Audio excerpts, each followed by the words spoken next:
তিস্তায় barrage করব, দেশের প্রত্যেক নাগরিক এক ব্যাগ করে রক্ত বিক্রি করে দেবে। কোন দেশ উদ্বিগ্ন তার কিছুতে আমার যায় আসে না। হঠাৎ করে সোনার বাংলাতে এতগুলো পানি আসলো থেকে তিস্তা প্রকল্প নিয়ে যেই ছিলিমিলি খেলা আমরা গত 20 বছর থেকে দেখেছি, এইটা অবিলম্বে রিজলভ করতে হবে।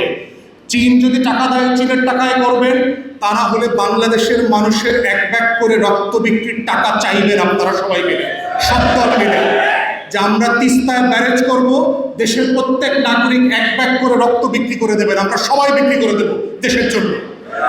আমাদের টাকা দিয়ে হলেও তিস্তায় প্রকল্প করতে হবে আমার 5টা জেলার লক্ষ লক্ষ কৃষক শ্রমিককে বাঁচিয়ে রাখার জন্য। অতএব এটাতে কোন দেশ উদ্বিগ্ন তার কিছুতে আমার যায় আসে না। উজান থেকে কেন পানি আসতেছে? উজানে কি আমরা যেভাবে আপনি ফার্মে গরু পোষেন, মুরগি পালেন, পুকুরে মাছ পোষেন, লালন পালন করেন, উজানে কি আমরা বর্ষাকালে পানি লালন পালন করি? হঠাৎ করে সোনার বাংলাতে এতগুলো পানি আসলো থেকে? আমার বন্ধু রাষ্ট্র ছেড়ে দিয়েছে, তাই না?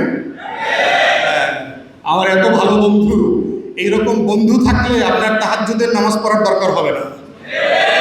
একদম শেষ রাতে আজানের আগেই দেখবেন আপনাকে তবারক পাঠায় দেবে, এত তবারক পাঠাবে আজীবন ওই পানি খাইতে খাইতে ডুবা মেরে যাবে, তখন কখনো করা লাগবে না।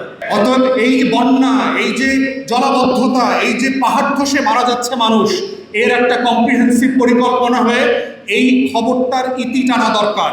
প্রতি বছর একই খবর আমরা পড়তে চাই না, শুনতে চাই না।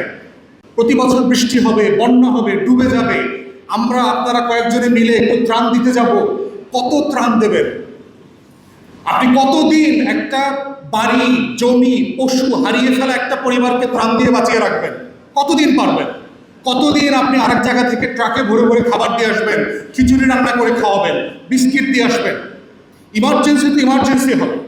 তাই আজকে আমরা এখান থেকে মাননীয় প্রধানমন্ত্রীকে আহ্বান করছি, আপনি অবিলম্বে বিরোধী দলীয় নেতা, বিরোধী দলীয় চিফ হুইপ থেকে শুরু করে আপনি ইমার্জেন্সি মিটিং কল করেন, দেশের প্রত্যেকটা স্টেক হোল্ডার মিনিস্ট্রিকে কল করেন, আবহাওয়া অধিদপ্তরকে কল করেন, যোগাযোগ মন্ত্রণালয়, দুর্যোগ ব্যবস্থা মন্ত্রণালয়কে আপনি ইমার্জেন্সি মিটিং করেন, যে আজকে এই বছরের 26-এর সংকট যেন 27-এ ফিরে না আসে, এইটার জন্য আপনি এখন পরিকল্পনা করবেন, আজকে করবেন, এই বছর করবেন।